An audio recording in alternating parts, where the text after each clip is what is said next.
Welcome to the October episode of School Talk, the St. Paul Public Schools show about people and issues in education. Tonight, we're going to take a closer look at the district's new initiative, Raising Expectations, a strategic plan that will act as a blueprint for what schools must do to prepare all students for life. Then, we'll learn more about school board member Gilbert DeLeo. Mr. DeLeo, a graduate of Humboldt High School, takes pride in his community on St. Paul's west side. Next, we'll take a look at Achievement Plus, a program that combines education with social and family services to help students succeed.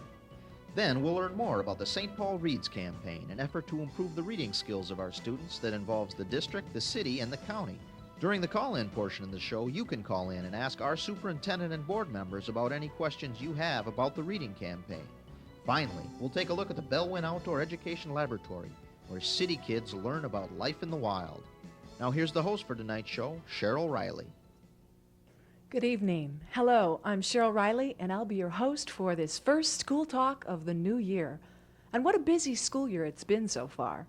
In St. Paul Public Schools, we have a new strategic plan, a reorganization of district administration, an accountability plan, and the launch of a citywide reading campaign. And that's just the short list. And you'll hear more about the school district's new direction later in the show. You will also have a chance to speak with Superintendent Pat Harvey and our Board of Education during our call-in segment about St. Paul Reads, our new citywide reading campaign. By calling 293-5100, you will be able to pose your question directly to Dr. Harvey and our Board of Education about this massive effort to get all St. Paul students to read 25 books. But first, let's go to Dr. Greg Filice, St. Paul's Board of Education Vice Chairman. Thank you, Cheryl. As Sherry said, our school district has changed quite a lot in the last few months. Thanks to the outstanding leadership of our new superintendent, we are on track to make good things happen for our children. Early this summer, our school district, with a tremendous amount of input from the entire St. Paul community, developed a new strategic plan that outlines a new vision for our schools. That strategic plan, called Raising Expectations, calls for the improvement of every St. Paul public school. What's different about our accountability plan is that it includes a solid support system to help our schools improve. More recently, our district and the City of St. Paul launched a citywide campaign to get every student in St. Paul to read 25 books this year. The goal is to have our entire community reading to help encourage our children to read. These are some big changes that will help St. Paul schools students succeed. I encourage our students, parents, and staff to keep up the good work. We have much more to do, but we are definitely moving in the right direction. Sherry? Thank you, Dr. Filice. As you've just heard, many people in the community are joining the St. Paul School District to help our students and our schools succeed. The next segment outlines the new strategic plan and how it will move St. Paul Public Schools in a bold, new direction.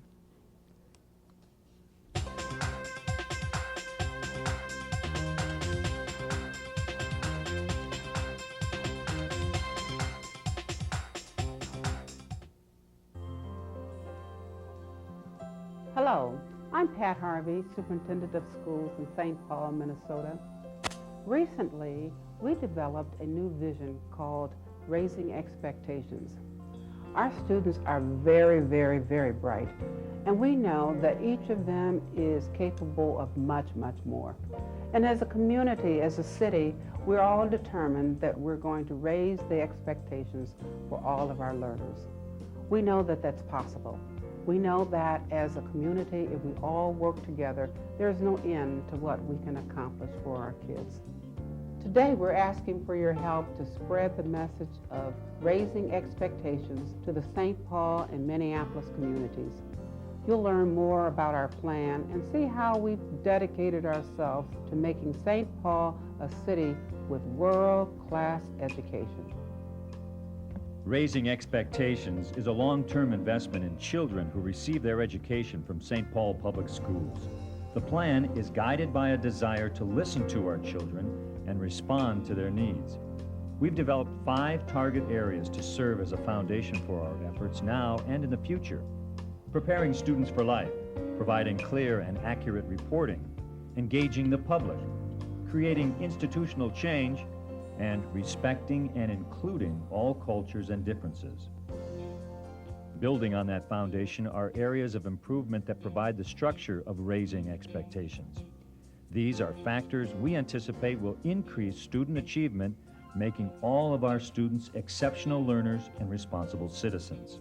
To start, our children need strong school leaders, individuals with a clear vision and an ability to provide resources that produce results for our kids.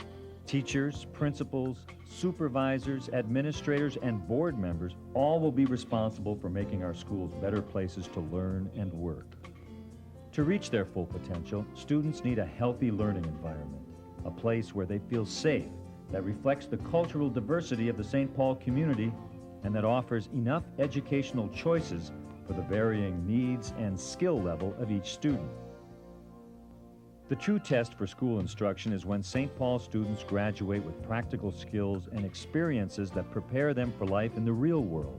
Our instruction will challenge every student to reach their full potential. Students will also develop skills and positive character traits to help them be productive and responsible individuals. Investing in our teachers, principals, and staff is also vital to the success of our plan. Teachers must be flexible, creative, and sensitive. Non-teaching staff and the entire school district will also support school improvements in order to bring out the best in each student. Individual schools in the district will have more flexibility and control in their operations, so we're providing structures to help them operate more effectively. We also hope to recruit families and individuals that reflect our diverse community to serve on advisory committees and councils. Finally, with St. Paul Public Schools taking responsibility for the education and well-being of our children during school hours, families and community members must make the same commitment when children are away from school. This means creating positive relationships between schools, families, and the community. Improvement in these areas is only part of the plan. We developed a checklist of goals to provide concrete measurements of our accomplishments. It's another way to hold ourselves accountable for improving the quality of education our children receive. Though the scope of raising expectations is far-reaching, it's only with public awareness and support that it will gain momentum and strength. And when we show our children the importance of their hard work and effort, we prove to them and each other our commitment to their future. One of the goals of our strategic plan is to help improve the reading skills of our students. To do that, our schools and our city are encouraging students and adults to read 25 books this school year. Parents can help their children reach this goal in some very simple ways. Here are just a few.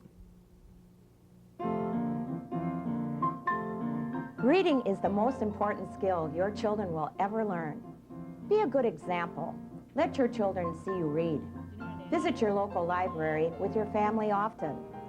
Set aside a time each night for reading. When your children are young, read to them. As they grow older, encourage them to read on their own. Be patient and praise them for doing a good job. Many of you watching tonight's show probably don't have much of an opportunity to get to know our board members on a personal level. Like you, our board members have an interest in St. Paul education that goes beyond their role on this board. They have children or grandchildren in the schools, or have themselves benefited from a St. Paul public school education and want others to have a successful educational experience. Next, we'll learn more about board member Gilbert DeLeo.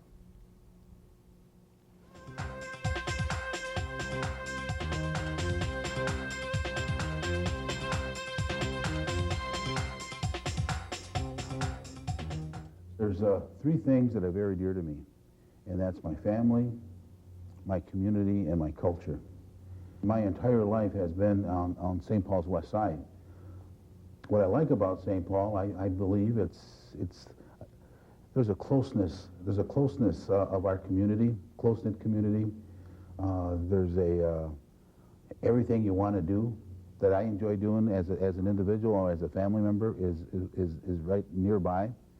I like the people. There's a whole, I guess when I was growing up, before the multiculturalism, before diversity became the buzzword, became vogue. You know, I was living that already, and people are now experiencing the richness of that kind of environment, and I lived that all my life. I've been fortunate to have 40 plus years of experience and directly involved with public schools, either as a student, as a parent, as a community person that served on several committees, and now as a grandparent of a grandchild going to Cherokee Heights School. My brothers and sisters, my wife, my children, we all graduated from high school on the west side. I guess one of the things that kept me in school was athletics. I was pleased and that I was able to play sports. Sports and extracurricular activities, I think, are really a strength of schools. So I've had some firsthand experience of how schools work. And now I think being on a school board, I really feel really successful that, again, that the voters of St. Paul had enough confidence in me to vote for me. Now I'm inside the system, and before, my focus was pretty narrow. It was mainly about my community on the west side and the schools there. Now, as I came into the system and see the enormity, the task, this enormous task that we have of our budget and our employees, and I mean, our school district is like a little city or a little big city with all this responsibility, and I think, again, I think there are a lot of good things that are happening in our schools today. I think we've got some teachers who are very committed to what they're doing.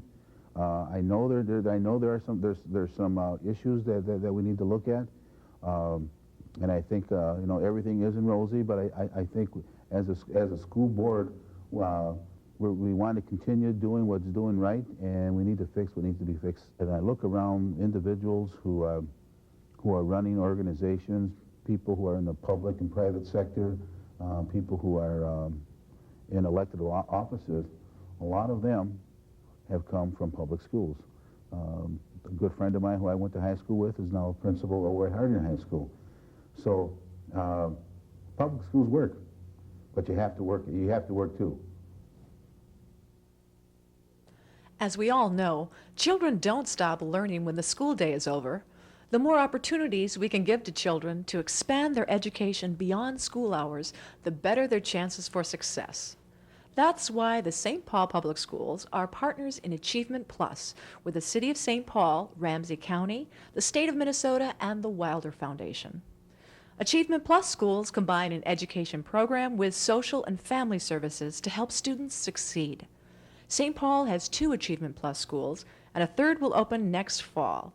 Here's a closer look at Achievement Plus.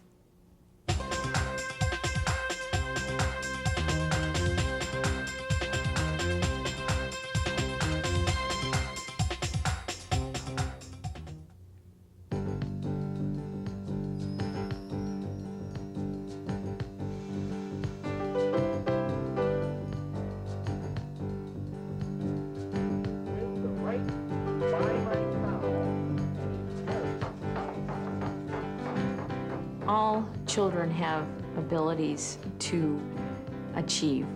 All children have the right to achieve. We need to challenge them at school, but we also need to make the school a place where they really want to be. It's really what we're about, is to make sure that everyone is welcome in the school, that we can learn, we can have fun in learning, and that there is hope for all. It's not just teachers doing their best. It's teachers, families, community members, all of us concerned about the well-being and the academic success of the children. The excitement the kids demonstrate is because they have opportunities to try something different. They really have a chance to walk through, to think of new ideas, and to follow through with what they have come up with. They've not been given limits.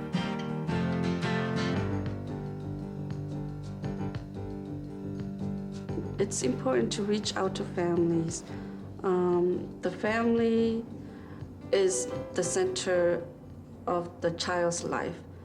They have a very important part to play in the child's life in education. We have to begin by incorporating, including the parent, into the educational process completely. And then once that's involved, then it becomes a lot easier to be able to educate the child because we're working together. We could call it the same thing if we want to, If you but wanted we to, don't have to. Really. any way you would like to do it.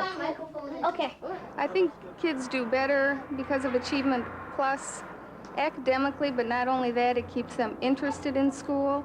And if the communities and parents are involved, it also keeps the kids involved. Okay, Commissioner? The changes in my daughter I've seen at the school is she's more at ease. She's getting better acquainted with other people because she was like a only child and she was kind of like to herself, quiet. Now she's big mouth and she loves the kids and she loves enjoying meeting different people and doing different things. Well, the community that we work with is a diverse community, and the staff members reflect the student population, the family population, and the more we can reflect that, the more comfortable students and families feel, the more they want to participate, the more they can make their needs known and have those needs met.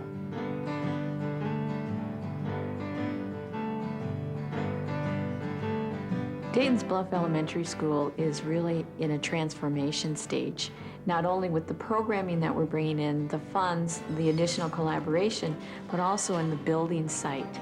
You'll see when you enter, we have more office space for community organizations to come in to be a part of providing services to the children and families of Dayton Bluff. Spaces like this one, Child Care Center, Family Resource Center, the community room are all indicators to me of how exciting it is that we finally have community welcome at Monroe Community School. It's like we put the community back in Monroe Community School. And that's what these Achievement Plus dollars were intended to do, to give us space to have the community welcomed and visible here in our building. It's time for bed, little mouse, little mouse. Darkness is falling all over the house. There is a drop-in child care center, which encourages volunteerism. If you're a mom with small children, you can come to the school, drop off your young child, do your volunteer work. You know that that child is cared for and happy. When my two little boys started kindergarten, Family Resource Center people paid a visit to them at our home, and which was something that has never happened to me before. They brought books and materials to prepare the children for kindergarten.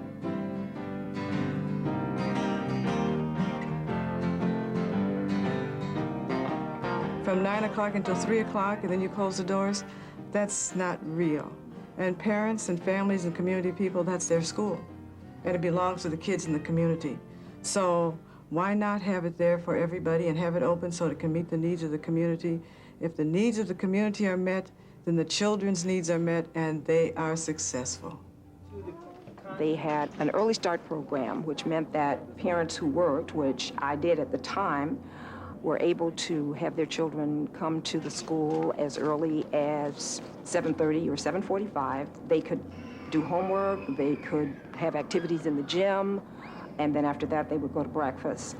Then the after-school program, there were projects for them to work on, and that program lasted until 5 o'clock. So for me, that was a plus, because that meant that I could pick up my children after I got off from work. The extended day program offers many unique opportunities to the children. Those opportunities range from gym activities to outdoor activities and arts and crafts, and also nature and science orientation. That is the best thing that you can have for the garden. The Achievement Plus program is so unique to the St. Paul area in that we incorporate so many things with the regular school day. We really provide kind of a seamless day to the kids. And the more time they spend in school, the better.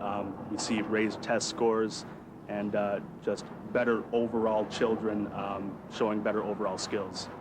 And part of the success of Achievement Plus is that we have partnerships with a number of community agencies, like, for example, Science Museum, the zoo. We also partner with Park and Rec. We also are involved with programming for District 4.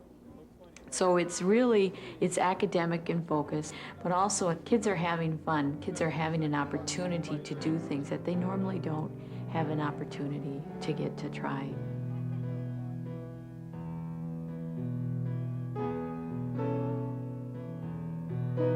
You know, Achievement Plus is a unique national model. Few communities have ever tried to do such a comprehensive bringing together of partners, all of which have a major resource to bring to the table. What happens when the 5 partners work together is that the resources that may be here and there or everywhere are brought together in a collaborative manner so that we are building capacity. We are also filling in the gaps. We are not creating silos. We are bringing people and things and resources together, creating a seamless system, a good foundation. And if that's what you have, nobody's going to fall through. They're going to bounce up.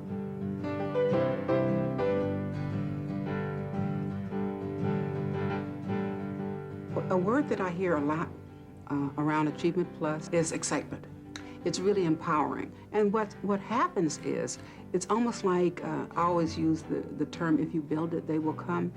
You know, people assume that you can't get strong parental involvement. Well, when you start to respect the suggestions and input from parents, they come in droves. They go and get their neighbors, and then you have more of them. And when you say to a business, we want more than just your check, the power of that is that together you get the alignment, you get the increased resources, you know that you're getting education that works because it's now working for all of the stakeholders. It takes a village to embrace, support, and love its families.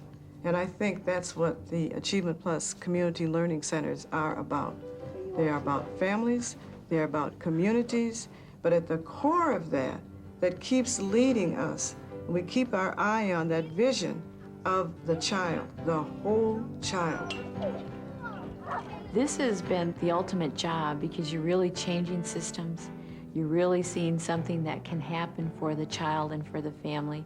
And you have partnerships that will be able to help facilitate such a huge change. And it's not going to happen overnight, but the long run, it really will be there for the child and the family and the community. And so it really is worth it and fun and challenging. The greatest thing in working in Achievement Plus is that we see these lights go on in students' minds and in their heads. And that's the greatest reward. You cannot put a paper value or a money value to that, but when you can see a light go on in a child's mind, and you can see enthusiasm build, and you can see the desire to want to come to school every day and to want to learn, that's the great reward.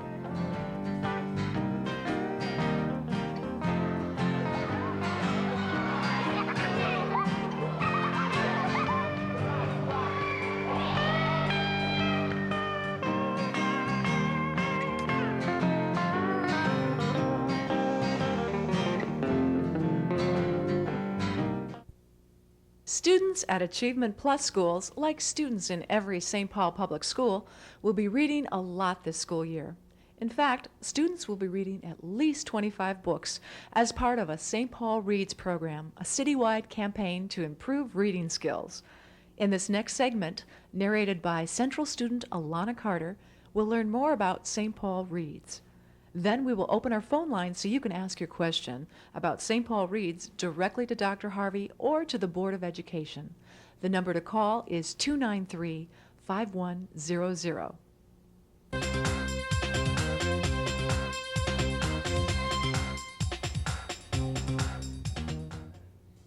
The St. Paul Public Schools and the city have launched a new reading campaign, St. Paul Reads, St. Paul's an Open Book.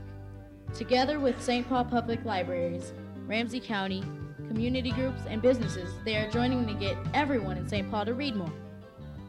The campaign highlights the growing cooperative effort in St. Paul to increase student achievement and create a culture in St. Paul that values reading. You know, St. Paul is such a smart town that it's only fitting that we have very smart and smarter kids. And so really that's what the 25 book reading campaign is all about. It's making sure that we open up all the windows to the world, to our kids. Everything that they want to know about and learn about, they can find in some of our books. And so why 25 books? Why not 10? Why not 30, 40, or 50? Well, it's not just by accident that we chose 25 books. There's been a lot of research around that number. What it takes in order for us to be real good readers is a good vocabulary. And the way you get a good vocabulary is by reading a lot and meeting new words 7 times or more. The first time you hear a new word, you can read it because you've learned how to read, so you can use your word attack skills and do that. But you're going to lose that new word. But when you meet it again, you'll do the same kinds of things. You'll use your context clues. You'll see what the meaning is in the paragraph. But you have to meet that word 7 times before it becomes a part of your speaking vocabulary. So our goal in having our kids read 25 books will allow them, if we have them stretch themselves each time they read, it will allow them to meet new words 7 times or more, and therefore increase their vocabulary. And so along with the work that we're going to do within our schools and their private reading, we're going to have the smartest kids in the United States or any place else. For kids, it means 25 books. For parents, it means spending some extra time reading with your kids. And then we're all so busy in what we do, but it's really, to parents out there, it's really important. It's really important. For those who don't have kids, for the kidless, whether they be younger or older, it means finding a way to mentor a kid, be a volunteer, reach out and touch the life of the young people. For business, it means sending a message from the CEO on down, everybody, that reading is important. Hopefully doing things like offering release time, adopting the school, helping to spread the message about St. Paul Reads. For the city, it certainly means all of the above, and I am a firm believer in creating a vision that people can rally around. This vision is very clear, and we as a city will rally around this vision. I'm certainly here today, Pat, to reiterate my pledge of support to do everything that we can to build a world-class school system and make sure that all our kids can read. Business and community organizations are partnering with the city and schools to help students reach their reading goals. Lawson Software has designed an interactive website to help students and teachers track the books that are being read.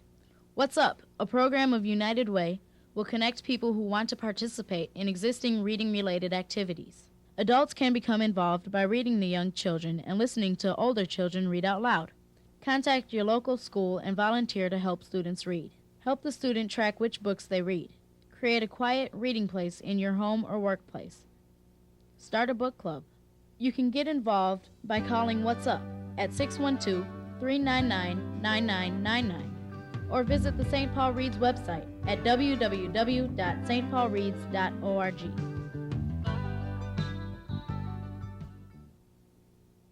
With us this evening is Superintendent Pat Harvey. Welcome to the show, Dr. Harvey. Well, thank you. How's your voice? Well, it's those fall allergies, I'm afraid. We know that our community has a lot of questions for you and our board members about this effort to get kids to read 25 books this entire school year. So, during the next 20 minutes, we would like to hear your questions. The number to call if you have a question for our board or for Dr. Harvey is 293-5100. Our operator will ask you for some questions about yourself so that if anyone has more information for you after the show, they can reach you. Then you'll be forwarded to us where you can ask your question directly to Dr. Harvey or the board. Again, the number to call is 293-5100. And we have a call. Thank you for calling in. Go ahead, state your name and ask your question. Yes, my name is Mia Phillips Gill from Highland. Good evening. My question is regarding the St. Paul Reads program, which I think is an excellent program, but I was curious to know why 25 books rather than, let's say, 20 or 30? Is there something special about the number 25? Thank you. Well, thanks very much for your question. I hear that a lot around town, but actually, this is not brand new. This is a standard that the International Reading Association has embraced, and the National Council of English Teachers. It's quite grounded, and I think we talked about that a little bit in the previous segment, and the amount of literature that it takes for kids to really, really learn to enjoy books and learn to read well. So this is research-based, and our kids are having a lot of fun doing it. Great. Thank you very much. Go ahead with your question, caller. My question is, my name is Monique, and I'm from St. Paul. I'm wondering how we are supposed to keep track of all the books our children are reading. Thank you very much.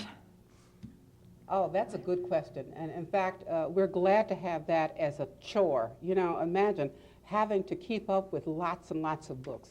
Well, we've got a lot of help. First of all, teachers are very used to having kids read and write book reports and keeping up with that. So our schools are going to continue to do what they normally do. Second of all, we're going to share this information with our parents on the students' report cards. And then Lawson Software has built a program for us so that our families and schools, all of us will be able to see what kids are reading, how many books, what kinds of books, all of that. So we'll be able to keep up with the books at home, at the library, anywhere where we can log on, and then as a regular part of our weekly work with kids. Now, here's another challenge. Because the 25-book reading campaign is not just for school people. We want our community agencies to have kids involved while they're working with them on reading. So let's not worry about how we can do it. We're going to make sure that every book that children read will be recorded. Now, let me tell you this about kids. We don't have to worry about it. Now that they know that it counts, they will make sure that each book that they read is recorded. Thank you very much. Maybe we could ask one of our board members, Tom Conlon, what will count as a book? Basically, the books that the students use in class is one requirement, but there's a lot of flexibility there. And it might be a favorite book that you have that's appropriate for your level. It might be one that is donated by the community to the school, or one that you have gone down to the library and really caught your interest in, and something you really have always wanted to read. So there's a lot of flexibility. I think the real goal is to, as Superintendent said, to explore and meet new words and develop a habit of reading, and there'll be a lot of flexibility there. We just want to get people in the habit of doing that. Thank you very much. We have another caller. Please state your name and go ahead and ask your question. Yes, this is Jane from Highland, and I'm just wondering, what about the many students we have in our district that don't know English well, who may be second language learners? What do you intend to do for them? Thank you very much. Dr. Harvey? Yes, thanks for that question. And as you're very right, we have many kids whose first language is other than English, and we're encouraging them and their families to read in the native language, to read in English, or to read in any other language. So we're very busy finding books and making sure that our kids are open to bookstores, libraries, and everywhere you find books. Thank you very much. Ms. Montgomery, what will you answer to parents when they say that 25 books is an unreasonable number of books? Well, I think 25 books really fits with our raising expectations community-wide. We believe that students are capable of reading 25 books per year. They are able to count books that they've read this summer between the months of school as part of that 25 books. The key is that, bottom line, is reading is important. Reading helps increase our students' vocabulary, it increases their achievement. There are so many reasons for students to be reading that the 25 books campaign simply reinforces the importance of reading, and also, again, sets a community-wide expectation not only for kids, but also for adults. It's important that adults continue their own education as well, and it's important that adults in our community read. And we hope that part of the reading that adults will do is with their own children or children within the neighborhood, within their community. Thank you. We have another caller. Go ahead with your name and your question. My name is Timothy, and can littler kids read less books if they don't have that many books and they don't have anywhere to go to get books? Thank Hi. you. Thank you very much for your question. I couldn't wait to get to him. It's so nice to hear a young voice. Littler kids have to read more books, not less books, because our younger readers, their books have very, very few words. In fact, if you count the number of words in a book that a 5 or 6 year older would enjoy, you would see that it's extremely short. So we're making it our business to make sure that you don't have a problem getting books. In fact, we just had over 30,000 books donated to us. 28,000 of them came from Random House and 5,000 from Disney. Do you know Disney? Walt Disney? Oh, he's gone. I'm sorry. But anyway, we're having books that are donated. The Junior League is just completing their campaign, and they've collected another 40,000 books. Just add that together over a very short period of time. We now have enough books, if we were dispensing them to kids, to have over 2 books given to each of our 46,000 kids. That's a lot of books in less than a month. So we're going to continue doing this. We will have books available everywhere. So Timmy, I know you're listening. Don't worry about reading. We'll just make sure that you have as many books as you need. Thank you very much. Go ahead with your name and your question. My name is Susan. I'm from Como, and I'm wondering what happens to the families and the children of the families that do not have so much time to help their children with reading, or they're very busy working 2 or 3 jobs, and the children need the help at home. And just wondering how the schools might respond to that type of situation. Okay, thank you very much. Well, that's one of the benefits of having a citywide campaign. And we recognize that life is very different now for many of our young families. And so now there will be a lot of people who are helping with literacy. So wherever kids are, the Boys and Girls Clubs, the WISE, all agencies working with kids, at the doctor's offices, in the bookstores, in the libraries, all of us will be your partners. We know that working together, we will encourage all of our kids to be good readers, to want to read, and also to be good readers. Thank you. We have another caller. Go ahead with your question and give us your name too, please. I am Mark Schmidt, and my question is, how many books of 25, what kind, like how many chapter books, or like how many regular books? Thank you very much. Did he say his name was Mark? I thought I heard him say Mark. Hi, Mark. You can read any book that you enjoy.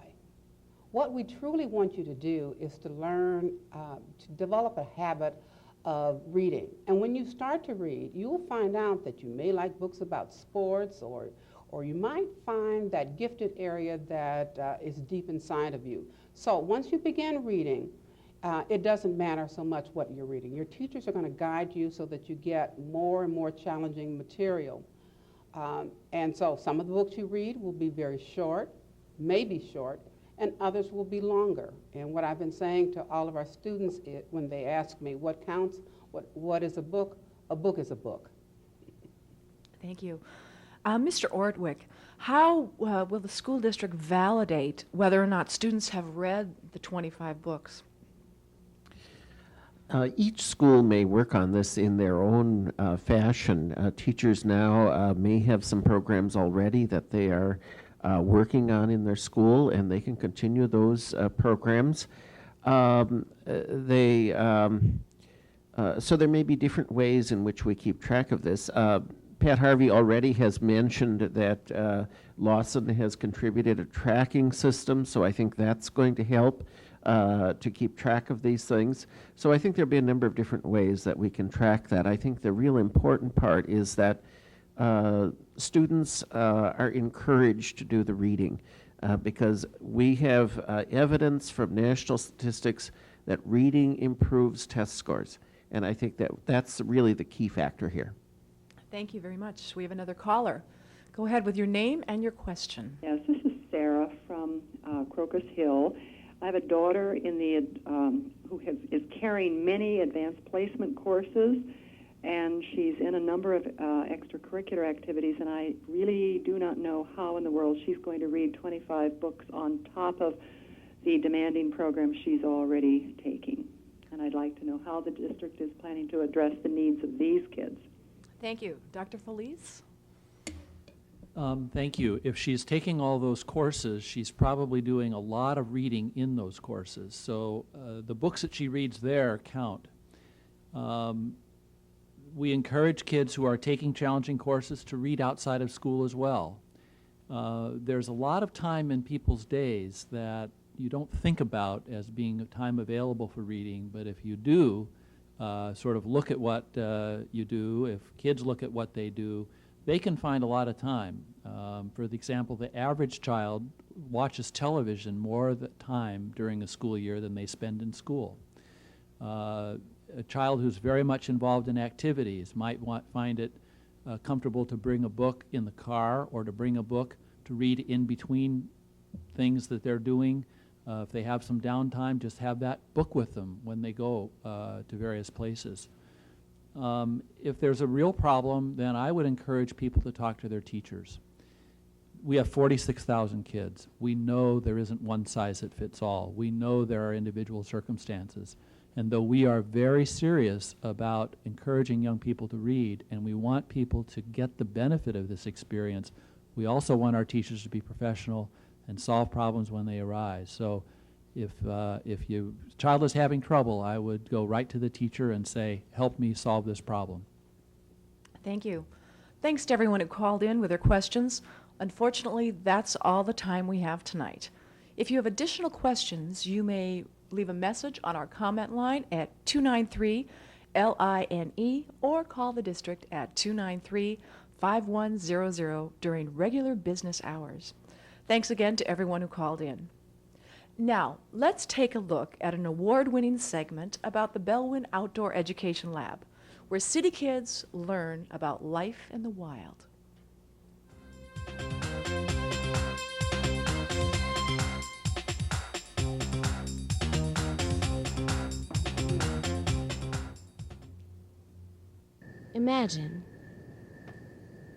Imagine a place where the sights and sounds of nature abound, where the commotion and bustle of city life is a distant memory, where one can experience the serenity and rhythm of the natural world, where animals are wild and run free. For students in the St. Paul Public Schools, the Bellwin Outdoor Education Laboratory offers them a learning experience unlike any other.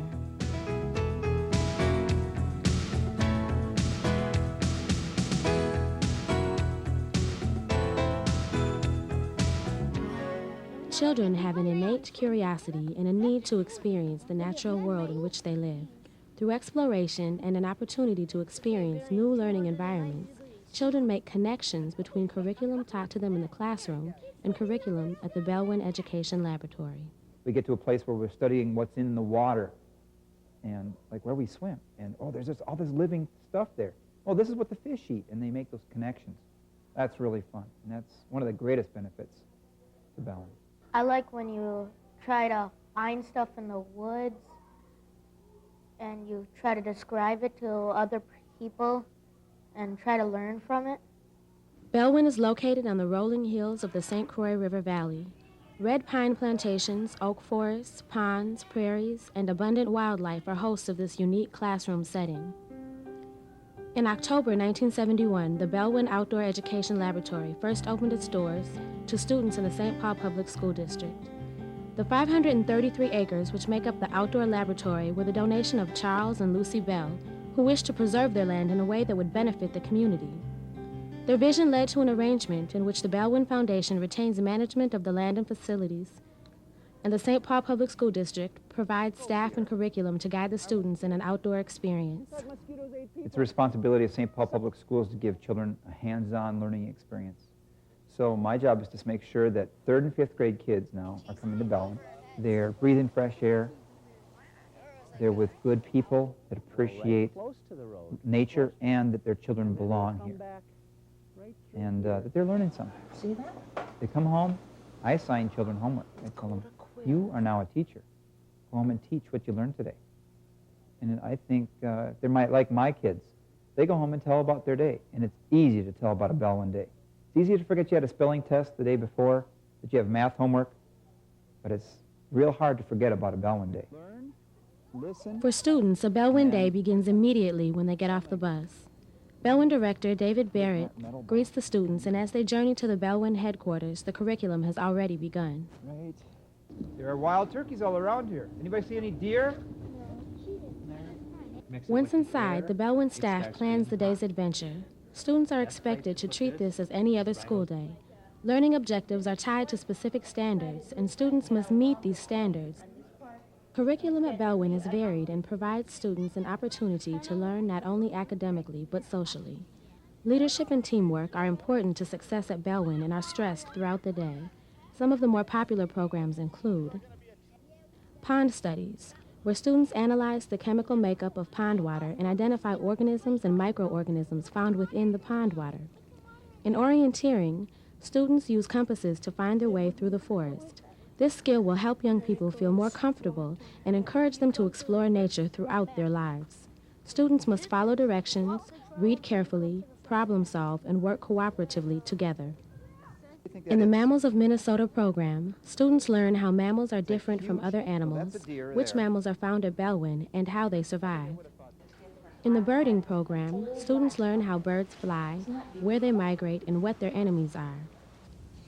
Prairie Studies teaches students about a vanishing section of our environmental landscape. Students study insects, native plant species, and learn about early settlers' dependence on the land. In outdoor survival, students have to prioritize the most and least important components of a survival situation and to make a shelter with raw materials from the forest. Cross-country skiing allows students to travel farther, faster, and more quietly, enabling them to see more animal signs and habitat throughout Bellwyn. I only fell like 2 times, and then I got the hang of it. It's cross-country skiing is something really easy to learn. We taught them cross-country skiing. We fit them with their boots, and they didn't know what to expect. We put their skis on them, and we got outside, and there was more laughing going on. And the teacher was saying that for the first time in their year, and it was about February, that these kids started to get along. Along with learning the curriculum, teamwork and leadership are qualities essential and necessary to make a student's day a success at Bellwyn. Teachers often comment on this one thing. I didn't know that side of this child. They say that quite often. I see things today that you did with this boy or girl that I've never seen before. They showed leadership, and I thought they were a follower. They showed that they have intelligence I didn't know they had. It's just so amazing that many times you find that our children don't get a chance to get out of the city, and if they didn't have Bellwyn, they wouldn't have the opportunity to go. They see the water, they see the trees, they see the animals, they see their home sites, and it's just magnificent, the view from Bellwyn. A 4th grader came out here, and I was going through my introduction and asked me some pretty basic questions. And we got out on the trail, and he just stopped, and he was looking up at the pine trees. And I said, "What's wrong?" And he said, "This is the first time I have ever seen 2 trees touch." And we started going down the trail, and a teacher came up to me. The teacher was in my group that day. And she said, "Yep, that's right. He was born in downtown Los Angeles and moved to downtown St. Paul. And he had never seen 2 trees touch to make a forest."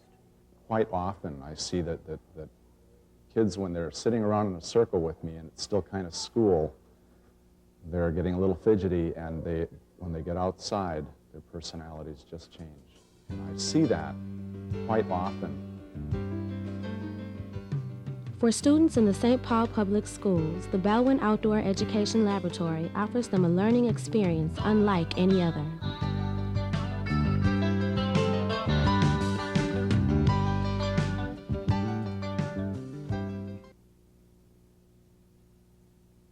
connections with what they learn in the classroom. To make sure kids are learning the skills they need to succeed, our schools administer tests to check their skill levels in various subject areas. This month and next spring, every student in grades 2 through 10 will take the Metropolitan Achievement Test.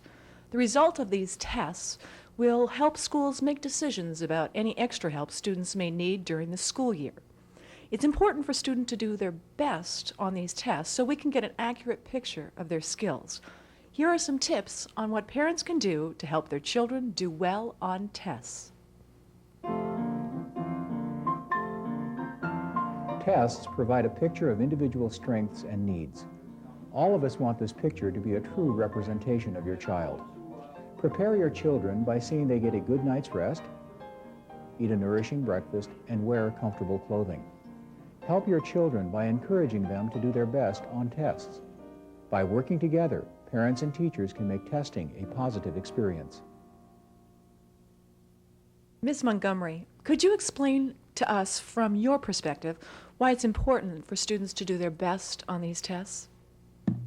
As you heard from the comments from John Wells, it's important that you prepare your child well prior to the test taking.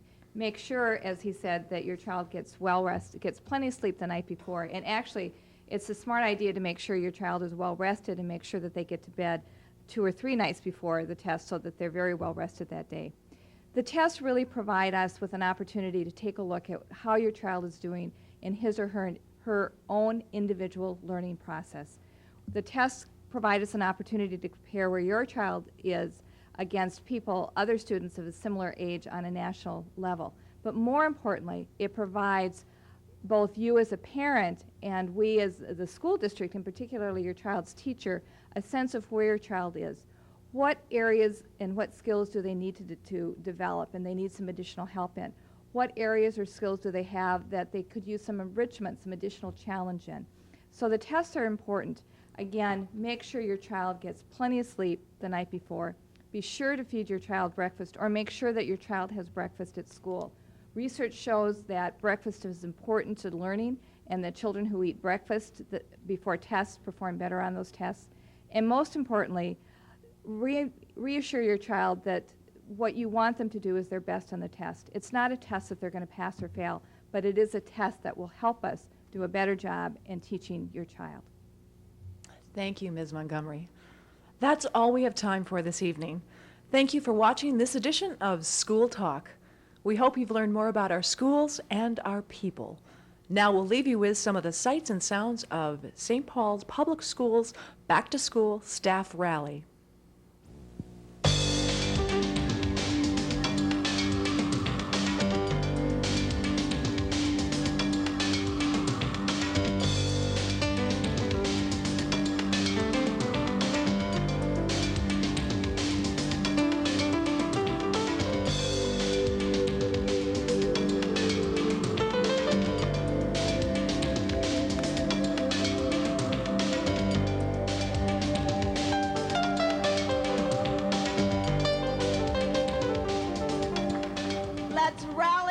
Education. And I am proud to represent such an outstanding group of educators and proud of the legacy of the St. Paul Federation of Teachers. Ich bin sehr enttäuscht. I am very disappointed. And if education is the #1 issue in this country in terms of the election year, then it damn well ought to be delivered on in the non-election year in terms of putting the resources.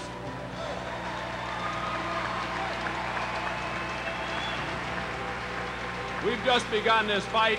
The real national security for our country will be where every boy, regardless of race and regardless of income, and more importantly, maybe every girl can grow up dreaming to be president of the United States of America. That's what education's about. That's why we're here, and that's why we're fired up.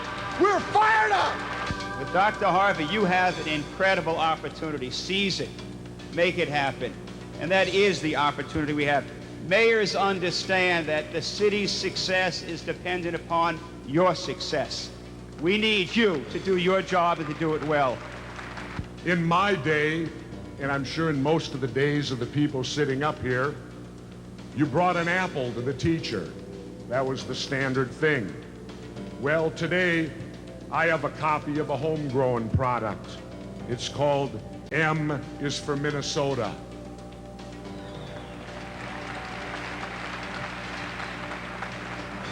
And I would like to be the first to add this book again to your book drive, the first, I hope, of many more that will come forward to provide reading for young people at all ages. If they don't get it the way we teach it the first time, we'll teach it again and again and again a different way until they do. If they need after-school programs, then we'll deliver on that. If they need a special tutor in our schools or in our community, we can make that happen. What we can't do is to give up on them. They depend on you. I believe I can fly. I believe I can touch the sky. I think about it every night and day. Spread my wings and fly away. I believe I can soar. I see me running through that open door. I believe I can fly. I believe I can fly. Oh, I believe I can fly. 'Cause I believe in me. Ladies and gentlemen, Auburn.